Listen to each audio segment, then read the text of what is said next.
It's that time again. It's time for another Saturday night special where we talk about everything rockhounding related.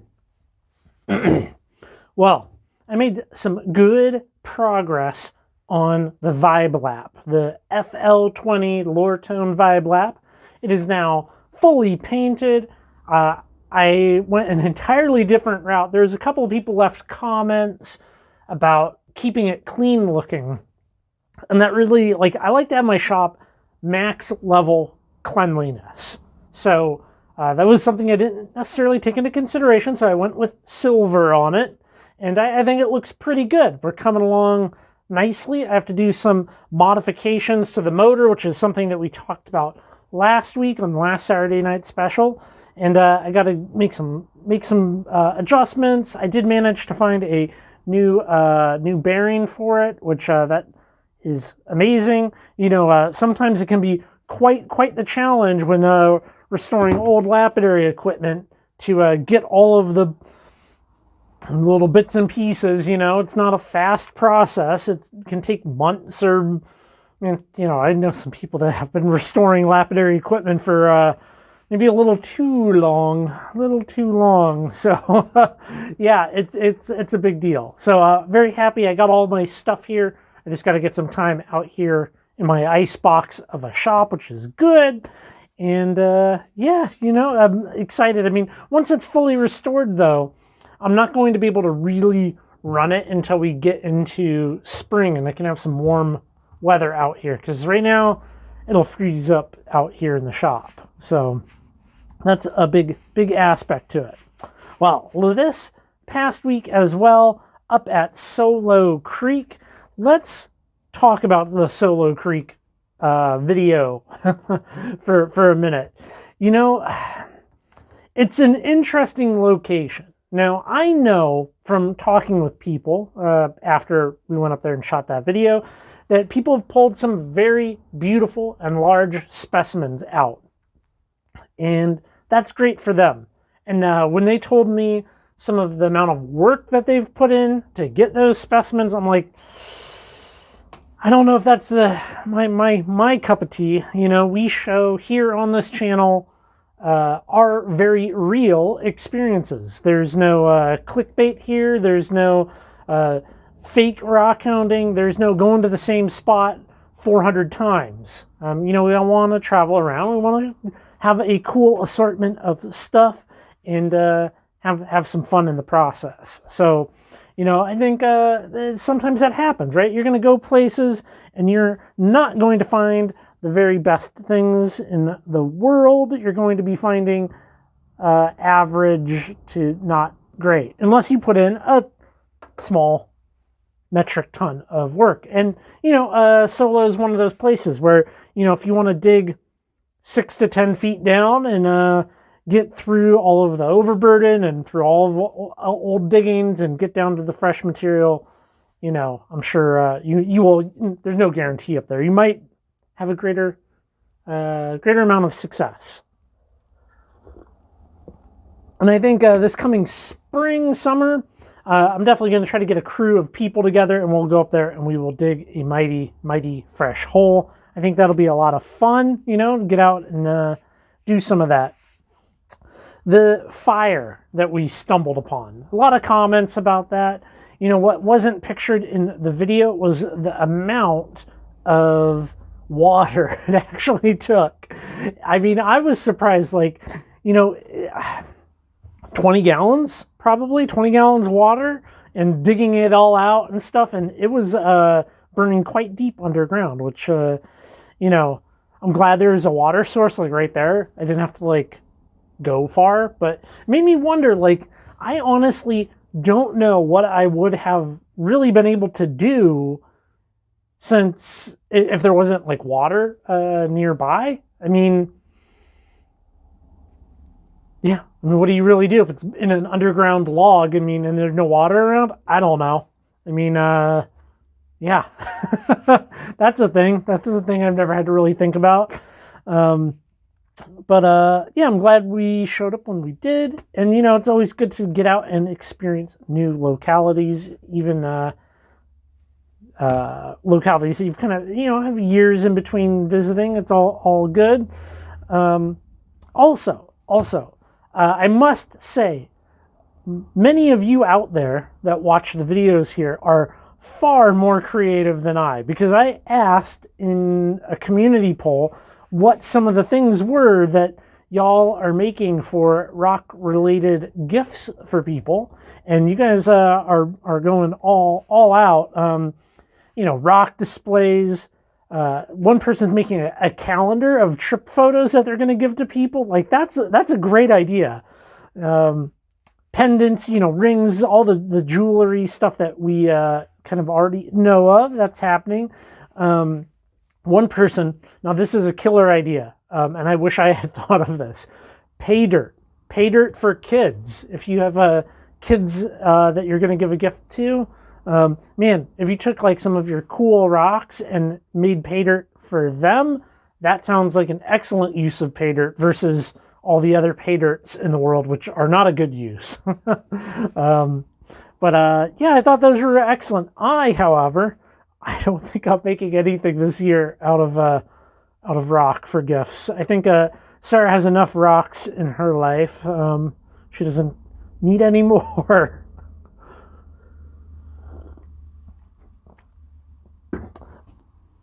Now, when I think about gifts that I want, or you might want, or somebody else might want, or whatever, usually I feel like we all have enough rocks. Rocks as gifts, I think, are good for somebody that's not super into it.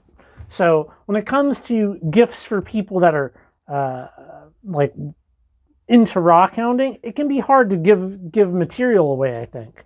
Generally, I lean towards the tools and items that we use in the pursuit of this hobby of rock hounding and lapidary. And I have a couple of them here, which I think I would make as a suggestion, especially since we're coming into Christmas. Now, many of you out there have one of these already. You have this rock hammer, right? Classic Estwing rock hammer, and it's good. They're good. However, the thing that I truly adore and love is the upgraded Estwing rock hammer. So if we look at this, the thing that's important about this is the striking face. When you are swinging this and hitting a chisel, having that extra space on that face is incredible. It's awesome. It's very cool. Very good to have. It's the one with the yellow cap down here at the end. I would highly recommend that as an upgrade. Heck, you can buy it for yourself. One thing that is not so much a thing that you need to buy, but more of an idea, right? And this is good for like anybody. I rarely see people with this. So this is something that's very lightweight. It can go in your backpack. It can go in your vehicle. Okay, so this is just a pouch. It could be anything, but this has a number of small items in it that I use all the time. Now, keep in mind, we might go on a trip, like a 3-day trip, and hit like 4 spots, and that might be like a road cut, a place you have to dig, a creek, and maybe another spot where there's fine minerals. So we might be doing all this different stuff. Or fossils. There might be fossils. So the thing that I love the most, now that you're going to probably be like, this is dumb. Okay, so I have a Ziploc. And in this Ziploc is other Ziplocs and foil. Okay, so the foil is the important part. You find these fine specimens. I won't demonstrate it here. But you find these fine mineral specimens, and how do you get those things home, right? How do you get home things like this in one piece, right? You wrap it up in foil. You ball it big so that it's a big cushioned piece. All the paper towels and newspaper, all that, I don't like any of it. You put that kit together right there. Now, this thing looks brand new, and that's because it is. I lost my old one. I love having this little trowel. If you're just like there's so many instances that I have used this for like scraping things out. Like there's just an endlessly useful thing. This little Fiskars, it's like feels invincible and very lightweight. So highly recommend that. Got a couple other things. We camp. We're camping. It's fun to be able to clean up your specimens, and my preferred thing for cleaning stuff up in camp is this guy. This is a denture brush. I got a ton of these as a gift, and just like the angles of it, like the pokey bristles, it's very good, very good. Little cheap screwdriver that I think I got at a garage sale, maybe. Yeah, I think they were giving them away. They're at end of a garage sale. Heated it up, bent it. Okay, rocks that are embedded in like that impossible desert soil. Sometimes you just need a little thing to pop. Amazing tool. The epic little cheap Harbor Freight pry bar. You can actually hammer on this thing. It's not supposed to, but it totally works, and it's awesome to have. Popping rocks out, moving stuff around. This may not be for everybody. I carry a pair of craft tweezers. I use them for different things, different mineral extractions. Sometimes if there's like a pocket and you're getting in there to like get things out of a pocket, it can be really handy. We're coming close to the end here. Okay. Dental pick. I believe this came from Harbor Freight as well. When we go and get fossils, there's a lot of tools that a person can use for fossil splitting. These are my preferred tools. You can hammer on them. They're cheap. Get them at Goodwill. A couple of dinner knives. Now, I often call these things butter knives, but me being of the uncivilized persuasion, a person, peoples will definitely correct you. These are technically a dinner knife. So, I imagine them sitting at their keyboards, eating their Grey Poupon, pinky up as they type and tell me how wrong I am. But a couple of knives, like these things are great for like sticking into sedimentary layers and popping, right?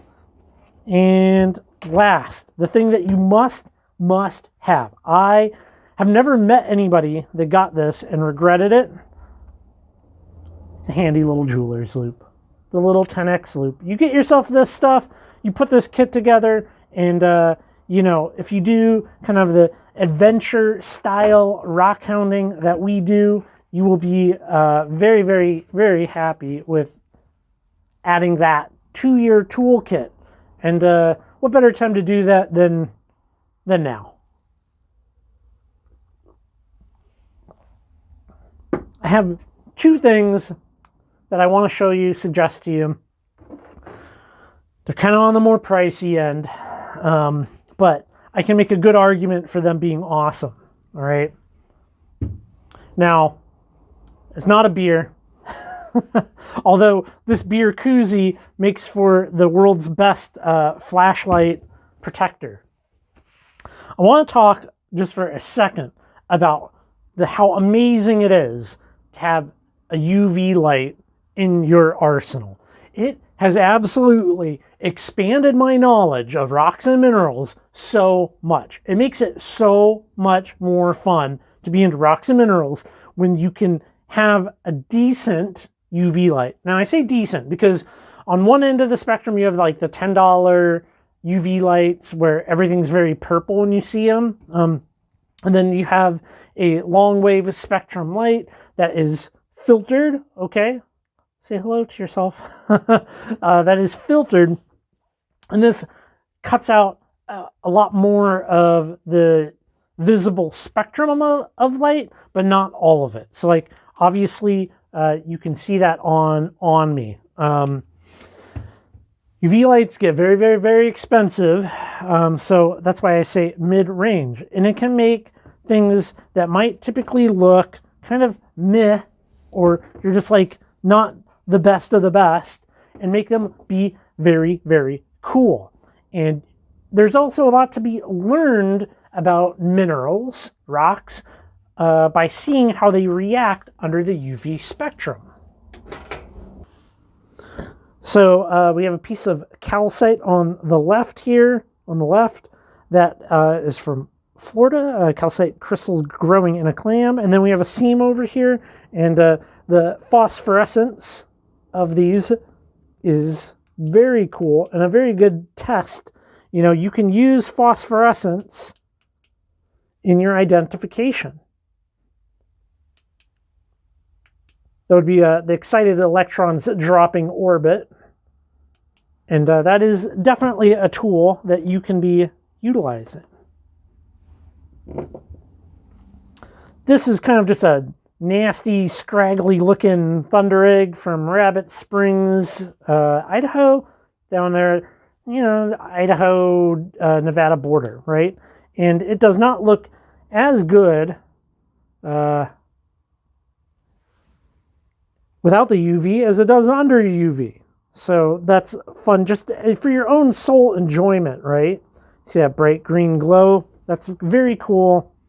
And as far as the tool of identification goes, right, you can see this piece of fluorite here glowing bright, bright, bright blue. That is a key identification factor. And then you just have the fun. Like, all right, Yoopers, right? I plan on getting out there and hunting for these guys someday. But I'm doing this just to demonstrate the value of the UV light. Now, my last thing that I would like to suggest, if you really want to do something nice for yourself and for your loved ones, if you do the adventuresome rock hounding that we do, you don't need this if you just go to the beach, you go to the same places over and over. But you know, we go to the absolute middle of nowhere quite often. So to give you kind of an idea, you know, here in Northeast Washington, people don't understand, if you're not from here, the vastness of it. Give you an idea. King County here in Washington, which is the county that Seattle is in, has about 980 people per square mile. Out here in Stevens County, we have 18 people per square mile, and almost all of those people are in 3 little tiny towns. You remove those towns and you have like no one. You have no one. Often we go places with no cell phone coverage and nobody's going to come help. So what this thing is my ACR beacon. Now I highly recommend these if you do that kind of middle of nowhere out there adventuresome rock hounding. Pop this thing, open that up, you hit that button, and this thing is waterproof and it floats and there's no batteries to charge, and you hit that button and search and rescue will come find you either alive or dead. They will come bring your corpse home to your significant other, or bring you home safe and sound. There's a lot of versions of those. I do recommend getting a beacon. Now, this beacon, they're like $300, right? Like, that's a lot of money. But what's your life worth? You know, that's the way I look at it. What's the life worth that you have? What's the value of your kids growing up without a dad or a mom? You know, is what it is. That's the price you pay to play. Well, I think we'll leave this one here, everybody. I hope this maybe planted some seeds of ideas, some different things that you can get to improve your systems, you know. I would really think long and hard about having either the ACR beacon or, you know, there's inReaches, there's two-way communicators and stuff. There's a great video on it. I will drop a link down below to that, and we'll leave this one here. Next week here, I'm going to show you something. I'll show you something fun. Next week, we will be cutting this guy right here. Except the important part is not necessarily the Thunder Egg, but how it was cut. All right, everybody. Y'all take care, and I will catch you in the next video.